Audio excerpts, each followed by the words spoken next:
Bill's going to turn us a pedestal bowl, and I'm going to turn it over to him. You're on. Thank you. Good evening, everyone. While Mike's getting that other one. So the bowl that I'm going to turn, it's a beach pedestal bowl like this one. These are a couple of the prototypes that I did when I'm standing in my shop talking to myself, walking through the process with this. And I made a bunch of these. This came from a project from one of my other wood turning clubs. But the idea behind this bowl is the tenon that you're cutting becomes the pedestal that the bowl sits on. And what I did, the other ones that I've made actually probably about 10 inches in diameter, and what I found with the standard jaws on a Vicmark 120 chuck, that's about right. When I moved down to the 6-inch size, the proportions are pretty good for the standard jaws on a 100. So it's about almost 1.5 inches. When you look at the proportions, and I'll talk about that as I go on, really does follow the rule of thirds, not for the whole 6 inches, but really where the weight of the bowl is, starting from the rim down into the cavity of the bowl. So 1.5 inches there, about 4 out to where my fingers are right now, and that works pretty good. And I'm still working through the heights. I'll pass these around a little bit, but the first one I did the whole depth of the jaw, and that's kind of how I learned to do it. But what I thought when I did that, for a 6-inch bowl, it stood up too high. So the second one, when I did it, I just about went in. But the process works the same. I'm fitting the jaws to the size of the tenon, with the idea being that you don't want to mar. I'll hand these to Bill. You don't want to mar the tenon when you tighten down on it. So really there are 4 things to keep in mind. First is your chuck and your jaw size. So this is Vicmark 100 with the standard jaws. And really what you want to be able to do is when you can get your calipers in the jaws like that, you're pretty much closed down to where the circle is. And that's a perfect circle. That's the way the jaws are cut when they come out of the factory. And you get that round. So when I measure, I'm measuring from the inside lower part of that jaw with my calipers, and that's what I'm going to use to mark it. So that's the first piece of it, is the size of your the jaws that you're going to use. The second's the size of the tenon, and like I said, for that sycamore bowl that's going around, I use this 3D printed jaw that I got from Trent Bosch, but that really is the depth of the same set of jaws that I have there. You gonna try one more time? I'm gonna try something else. Okay, I'll keep talking loud. Yeah. Navy taught me how to do that. So, to go with that, which You're all. I'm good there. So this pointed scraper is generally what I use to cut all the tenons. A Vicmark jaws are 77 degrees. This is ground at 77 degrees. And if you could see that on the overhead, you'd see that that's pretty good, and it fits right in there. And as we go along and I do it, you'll be able to see that. So that becomes the depth of the jaw, but you can use part of that if you want your tenon length to be a little bit shallower. So that's a good fit there. The tenon size and shape, and then what you really want to be able to do is where that is, you just want to be able to go maybe an 1/8 of a turn beyond where that perfect circle is in your jaws, and that will hold that securely. Now what I think, and I didn't push real hard, if you're not going to use that entire width out to here, you're only going to use, say, maybe that much. You probably do want to be careful and not put too much pressure going in, especially in the outside of that, because that tenon is really a pretty small tenon when you're using these that smaller marked chuck. If you're using, you know, a bigger chuck, probably not a worry. You got a lot of wood there to work with, but still, as you get further away from the center, you're going to get some vibration on a bigger bowl, and that's not really a lot of wood when you get this shape of a bowl. So there we go. I heard that. So that will work regardless of the brand of chuck that you have. Jaws are all a little bit different. The angles are a little bit different. But you can find the right combination with whatever you're working with for your jaws and the shape that you cut your tenon. But the idea is that you want to get it as close as you can, so when you tighten it down, you're not going to leave marks from the jaw on that, and really only have to do minimal sanding when you reverse turn it or whatever it is. So, any questions before I start here? Okay, get that. I tried this down at the How Club. It worked well, so I assume it's going to here. If I don't put on my glasses, I'm not going to be able to see anything, so I'll do that.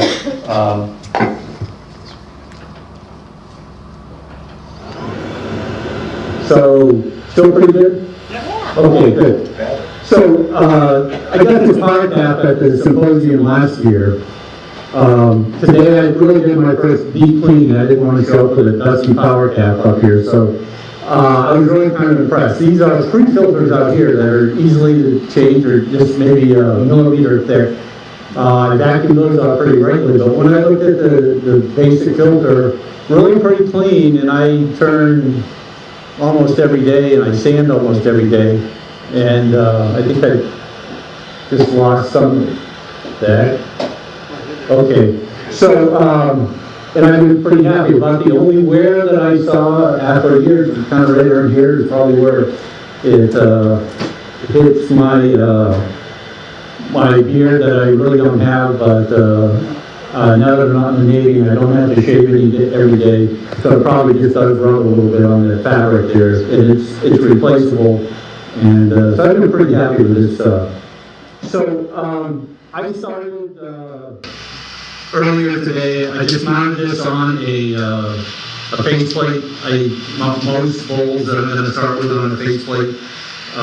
If you had a thicker piece, you certainly could do it with a screw chuck and do it that way. I choose to use a faceplate.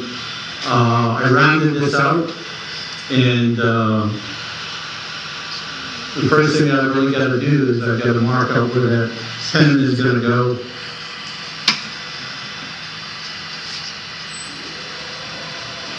I'm going to mark that, and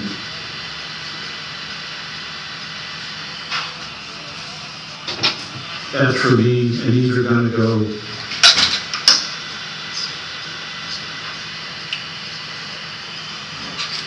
so I know you all just got your tenon sizing jig. I learned with calipers, I'm going to start there. You do use calipers, you just got to make sure that you're not touching both points at the same time.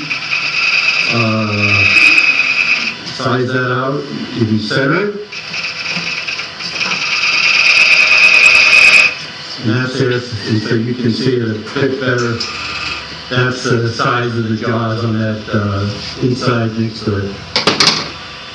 So the other things that I'm going to mark before I start cutting is the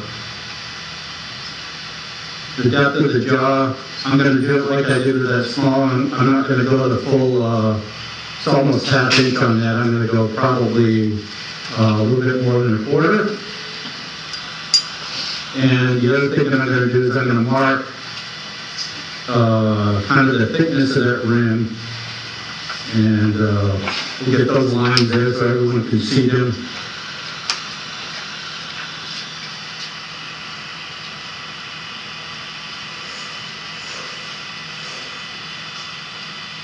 So that's generally going to be the thickness of the tenon. And that 8-inch line is gonna be about where I'm gonna shoot for the thickness of the rim as I go forward.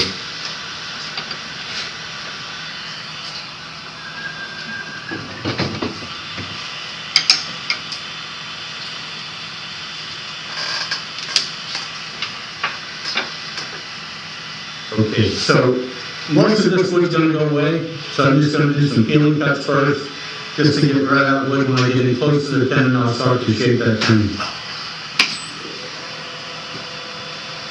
Might want to get rid of the center, centerpiece over there so that you don't get pokey. I can't not hear you. You might want to get rid of the centerpiece so that you don't poke your arm. Oh, yeah. My tailstock is a lot further away, but we'll do that. You're good. Okay?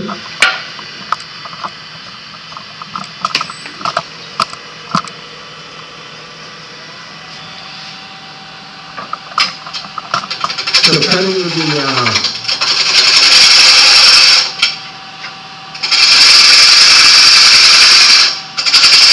cutting with that first point, I got really quite a bit of support.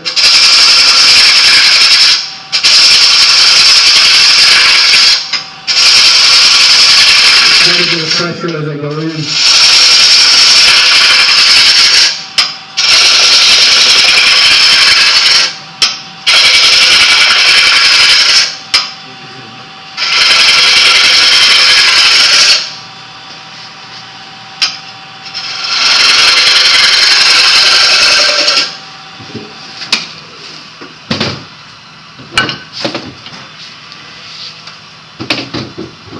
And then you're going to make one go in a little bit more.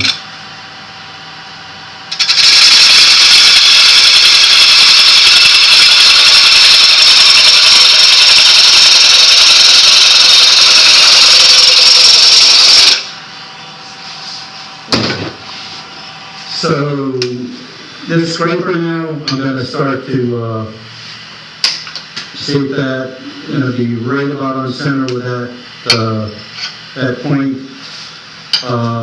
Working on the left side of this point, and what I want to try to avoid is jamming that point right into the corner there.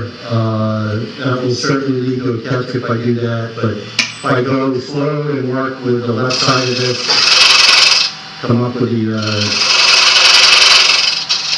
pin pretty quickly. And this looks pretty good as a scraper to get a good flat surface for seeing the jaws when we go there.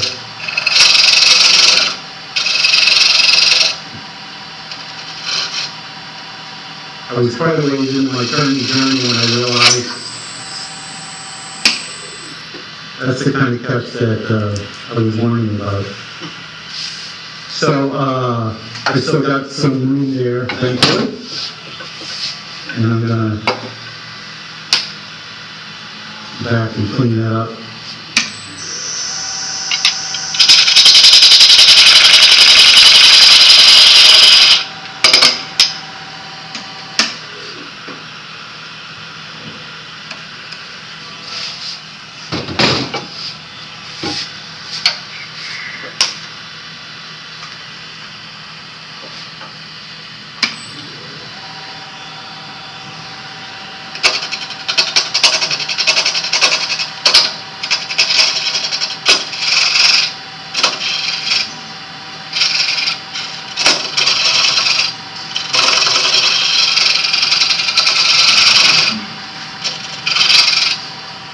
Okay.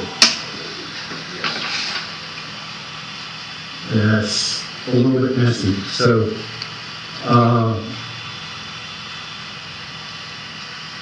but looking at it seated, it's not quite the angle that I'm looking for.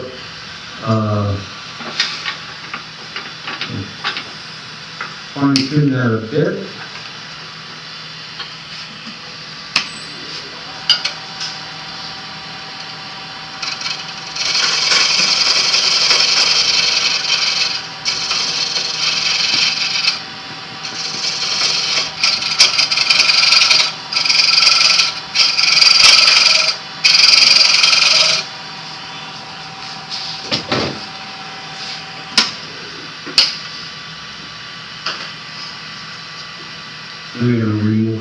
more with the gouge. Bill, that lay's a little high for you. You have your handle, where you're scraping, your handle was just a little bit low. Okay, That's where your catch came from. that's where it's coming from. Yeah, I lay's too tall for you. Thanks.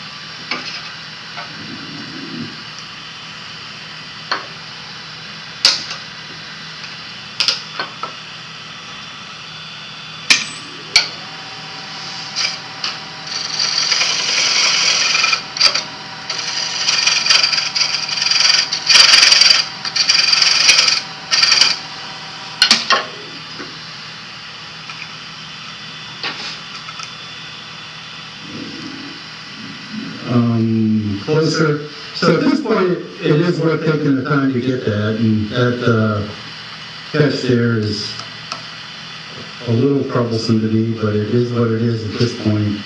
And the second thing I'm gonna look for is the flatness, and I don't really have the flatness that I want there too. You can clearly see the gap through there, so fine tune it now, it's worth it. That's the kind of the secret to this whole thing.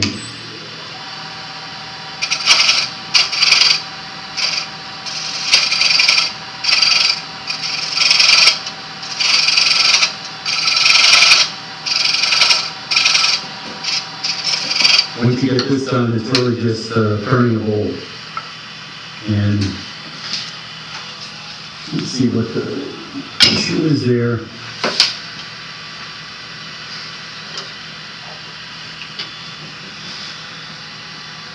This wood out here really is going to go away, so I'm going to probably just take some of it away right now.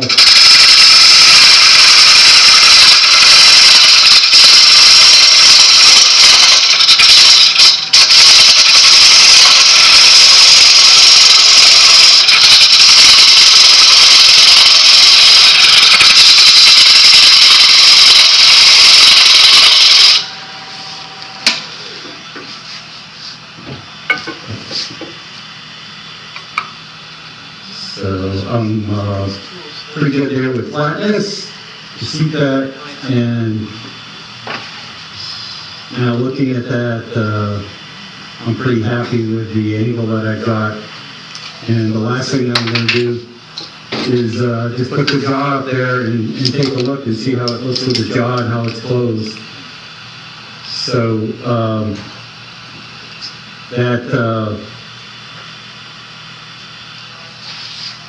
with the pin in there,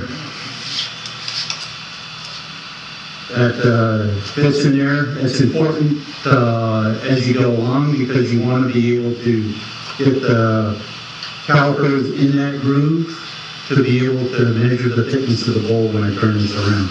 So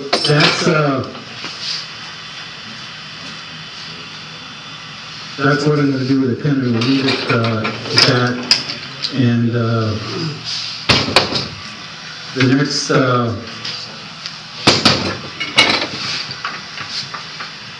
step is to remove some of that wood and start to shape the under profile of that. So again, looking at that, so about 1.5 inches. We're going to come out to about there. That's where the rim will be. So total will be close to 5 1/4 inches to that. 5 1/4, 5.5, 1.5 inches. I'm pretty good with that math to get you to 1/3 of the way, and it will be stable enough for a small bowl like this. So let's go. Here's where you want to be a little bit more careful. I'm going to be putting some pressure way out here will work okay because the base plate is still there, but just make small cuts as you go, and fine tune with really light cuts when you start to get that. And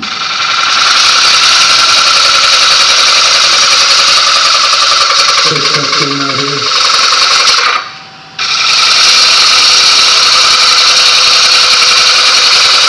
This is a cut that I really used to be able to do.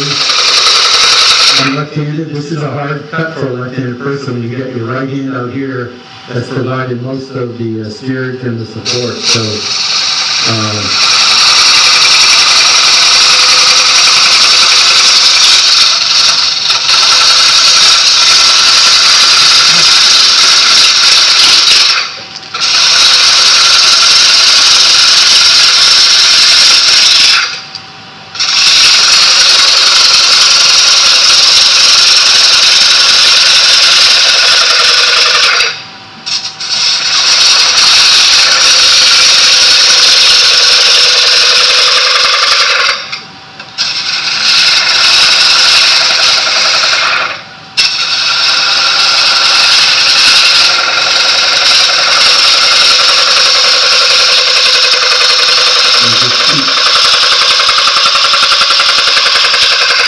slowly get into that OG shape, you know, a little bit of this.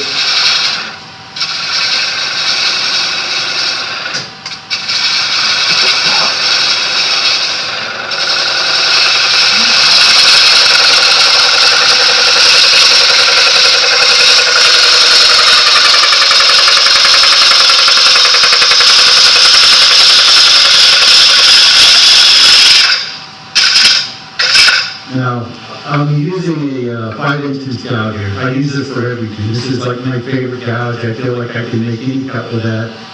If you're comfortable with a 1/2-inch gouge, you probably can get a smaller cut. In fact, I will switch to the 1/2-inch gouge in a little bit, because I can get some better control, but this particular tool is the one that feels like it fits in my hand all the time.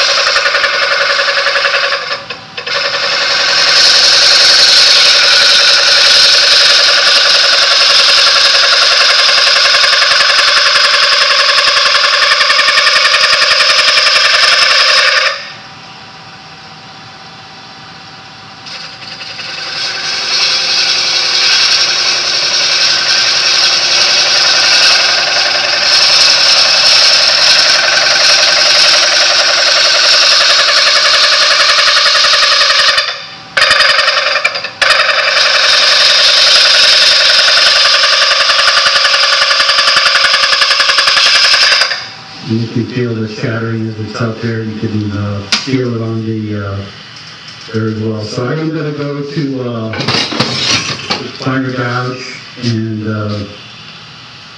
make the cut. I'm going to, because this top of the bowl isn't quite level, I'm going to stay a little bit below that 1/8-inch line. That will give me enough to work with from the top side. And there, and give myself a bit more speed here.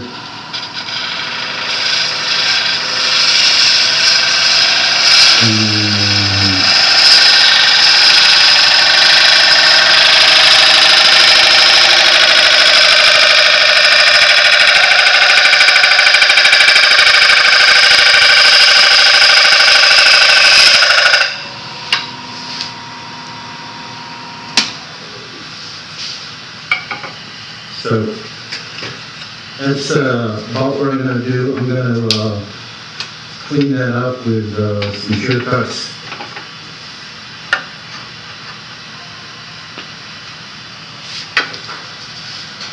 And the great thing about beaches is so hard that you rarely get, there's a little bit of shattering right there, but that's about it. You know, we can all hear that.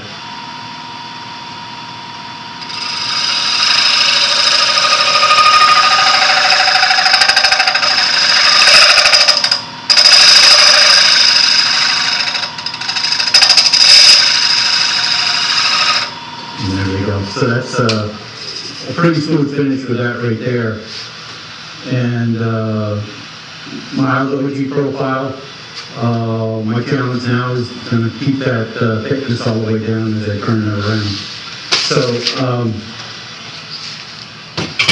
I'm ready to take this off the lathe with the face plate. Nope, one more thing. I'm going to clean up the tenon a little bit from back.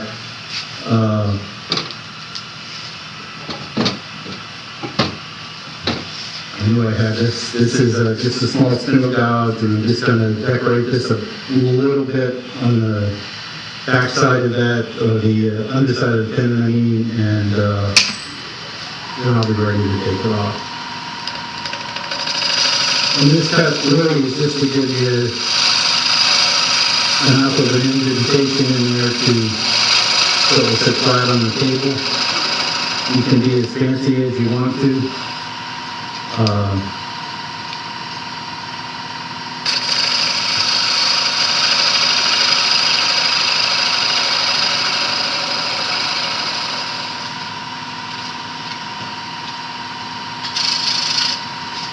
And I'm going to just use that corner bit on there.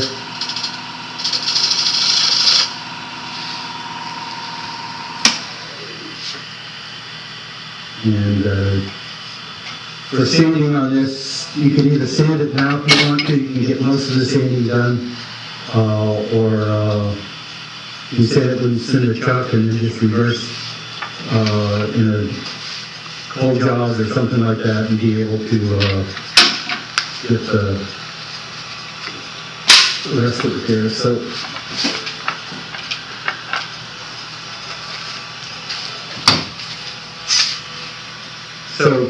screws coming out of here.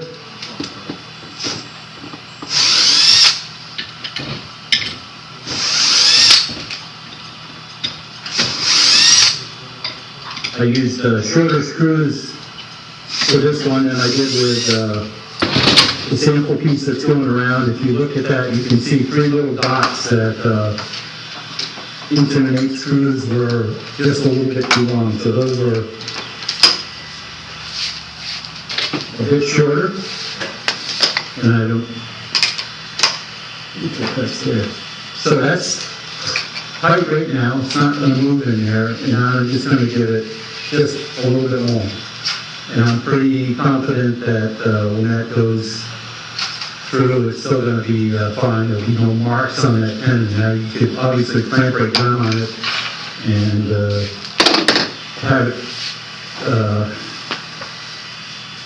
done and certainly make some marks, but that will work right there.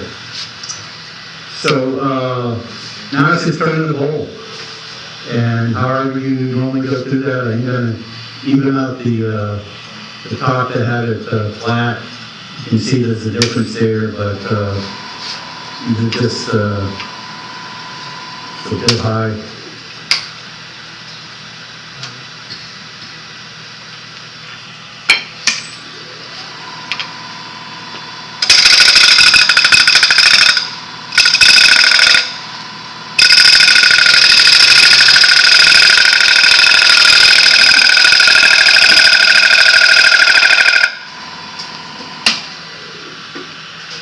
And there's still some. I'm just going to work the rim. I don't really have to worry about any of the others because it's going to come be a lot of removal in the middle.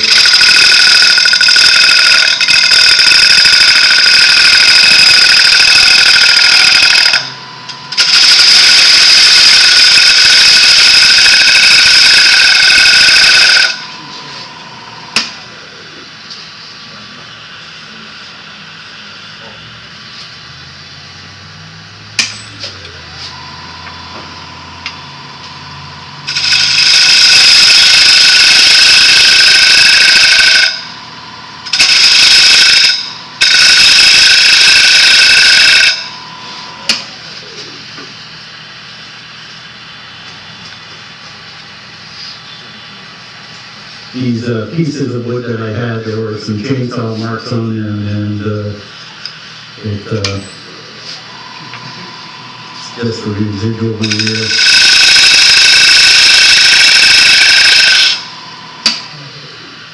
But once that's done, and I get it all the way around, it's, that's gonna be the thickness of my rim. I don't have a lot left to work with. And, we'll start going there. That, little piece of the rim is about the thickness of the rim. And again, if you go back in, and think about proportions, that's, about where I had my fingers before. It's where I want to be. I'm pretty comfortable with, that. So, start small. Again, not a lot of pressure. So a pretty small turn holding that.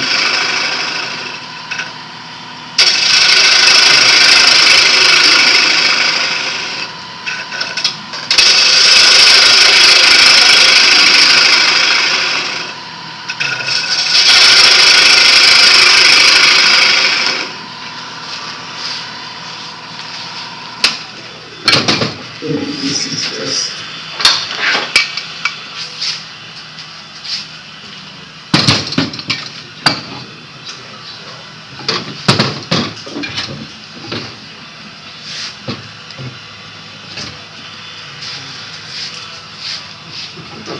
enough of a sweep. So,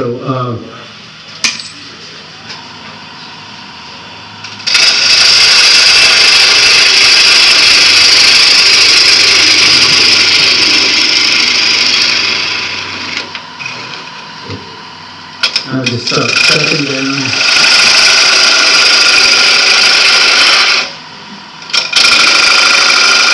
Up to there. Stopping just short of that cut before.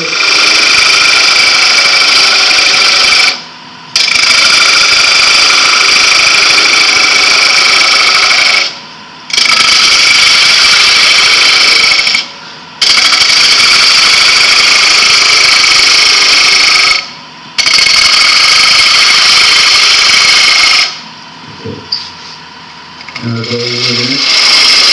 Go first, clean a couple of these up, and then do the same thing again.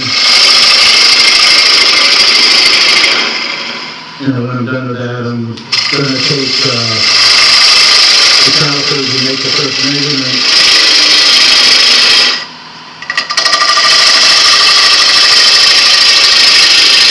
I feel like I've got quite a bit of wood here left, but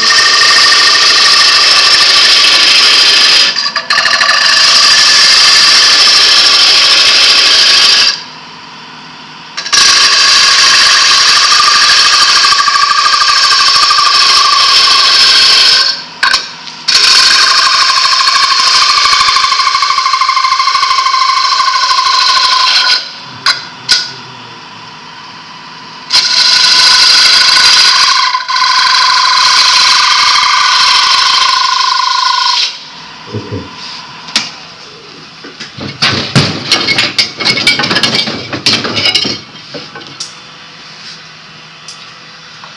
So here I know I am. I'm right at an 8. Get down to there. I got a little bit left to remove. And when I'm all the way down in the middle, the thing I like about this Martel caliper, it's got this straight side on the straighter side. So I've got almost a quarter of an inch that I can remove from the middle. So pretty much going there. I'm gonna keep with this bigger gouge to clean things up, and then I'm gonna go back to the smaller gouge, which is still probably a little bit sharper, and make a couple of cuts to clean it up. And I still feel that this is just a tad high. I'm going to turn that in as well.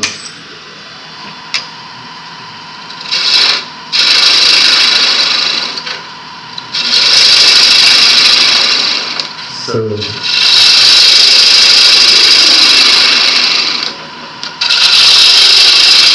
can see this turned out to be a pretty quick project for about this size. You know, you can use something this size for dropping keys in as you come in the door. Kind of a jewelry dish to store stuff like that in.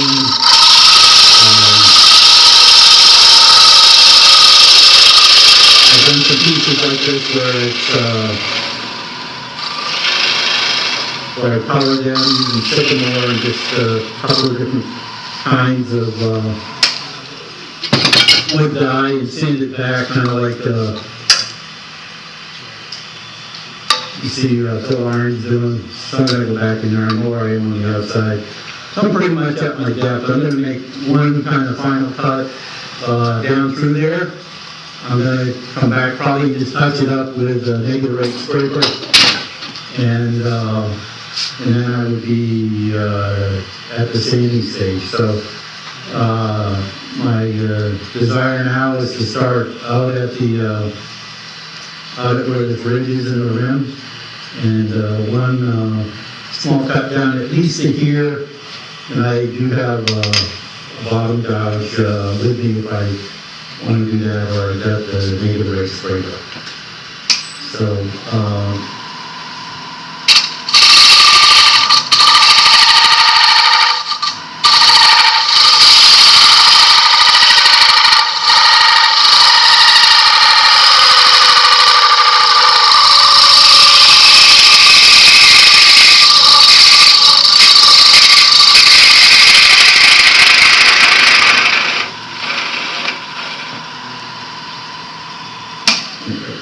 I still have that up there. You can feel just with your fingers, I've got plenty of depth there, so I'm going to use this to maybe thin that one area here out just a little bit.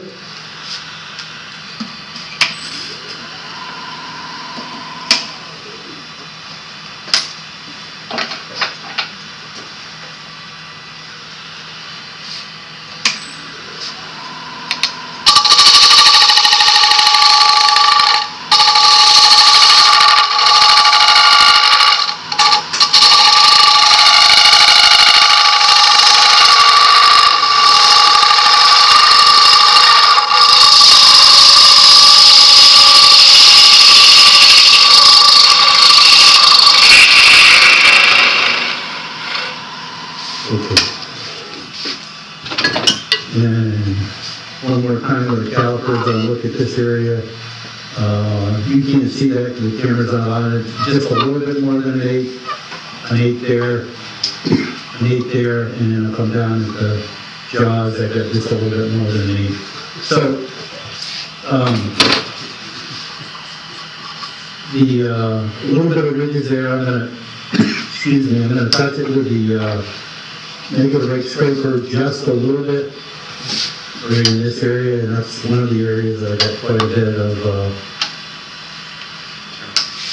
room anyway. So this is a small curved negative rate scraper. Handle up just a little bit. And I'm still up at that 700 speed a bit.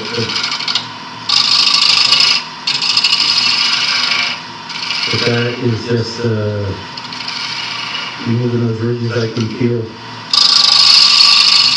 This photo is actually small enough that just with a piece of hand taper, you could, hand sandpaper, you could remove all of those things. I do have a little bit of a pencil line still on the outside. But other than sanding, that's pretty much it. Any questions?